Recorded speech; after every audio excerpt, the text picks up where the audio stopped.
ఇక మిగిలిన డీటెయిల్స్ చూద్దాం. తెలంగాణలో అంగన్వాడీలు తమ సమస్యలు పరిష్కరించాలని కోరుతూ ఇవాళ చలో హైదరాబాద్ కి పిలుపునిచ్చారు. తమ డిమాండ్లను రాష్ట్ర ప్రభుత్వం వెంటనే పరిష్కరించాలని డిమాండ్ చేస్తూ ఆరోగ్య శాఖ కమిషనర్ కార్యాలయం ముట్టడికి పిలుపునిచ్చారు.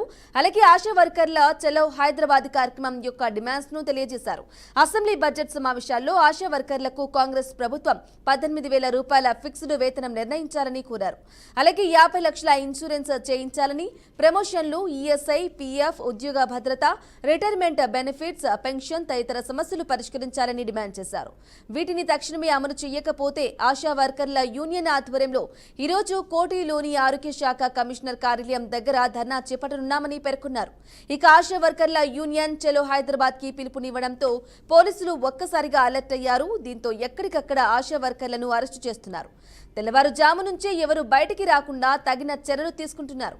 అయితే హైదరాబాద్ లో అసెంబ్లీ సమావేశాలు జరుగుతూ ఉన్న నేపథ్యంలో ఇప్పటికే పోలీసులు ఎలాంటి నిరసనలకు పర్మిషన్ లేదని తేల్చి చెప్పారు.